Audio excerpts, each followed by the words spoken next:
Greetings from Indian Journal of Anaesthesia. I, Dr. Kurjogi, will be presenting an original article from August issue of Indian Journal of Anaesthesia. Potential role of mitochondrial uncoupling protein UCP2 as biomarker in patients with sepsis and septic shock, a prospective observational study. Sepsis is one of the most prevalent causes of morbidity and mortality in intensive care unit. Various biomarkers have been evaluated to diagnose and predict the prognosis of sepsis and assess the response to therapeutic intervention, but these are still debatable. Procalcitonin continues to be a reliable biomarker in sepsis. Uncoupling protein 2, that is UCP2, is present in the mitochondrial inner membrane. UCP2 expression could be used as a biomarker in the early diagnosis and prognosis of sepsis. However, its role in sepsis remains unclear. Hence, the authors hypothesized that UCP has the same diagnostic value as procalcitonin in the study. The primary objective was to explore the role of UCP in diagnosing sepsis and septic shock. The secondary objective was to compare it with biomarker PCT.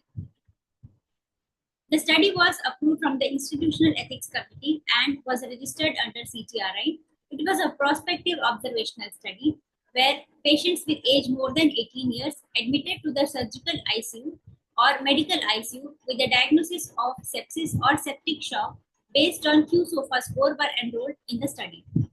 Patients with primary or secondary immunodeficiency syndrome, those on treatment with corticosteroids or immune modulators in the previous 6 months, those with burns, those with a history of blood transfusion 6 months before their admission, and pregnant women were all excluded from the study.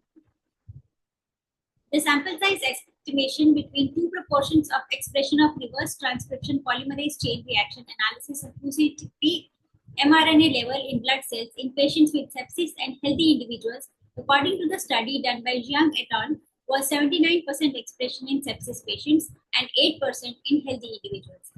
Taking 10% as absolute precision and 90% confidence interval, the sample size in each group was estimated to be 65. Statistical analysis was done on SPSS version 17. The primary outcome was to determine the diagnostic role of UCP as biomarker in sepsis and septic shock against controls who were healthy volunteers. The secondary outcome was to compare sensitivity and specificity with known biomarker PCT. In results, the UCP levels in the infection, sepsis, and septic shock group were significantly higher than the control group. The UCP levels of more than 88 nanogram per milliliter suggested sepsis or septic shock. The sensitivity of the test was 73%, specificity was 33.3%, positive predictive value was 82.1%, and the negative predictive value was 22.7%. The septic shock group had higher levels of UCP with a mean value of 129 nanograms per ml than the sepsis group, which had a mean value of 107.26 nanogram per ml. However, the result was statistically insignificant.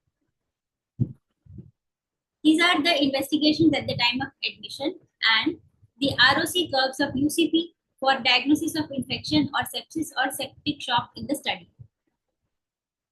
Therefore, UCP plays an important role in immune cell activation. In sepsis, changes occur in the structural and functional integrity of mitochondria. UCP2 expression increases in conditions that cause mitochondrial dysfunction such as sepsis. There was no significant difference in UCP levels between sepsis and septic shock patients. One of the possible reasons could be the downregulation of UCP levels in patients with septic cardiomyopathy with failing hearts.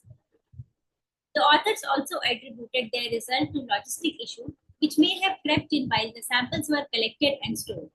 Many of the patients who had undergone surgical procedures belonged to the surgical ICU, which may be the reason for disparity in the age group as well.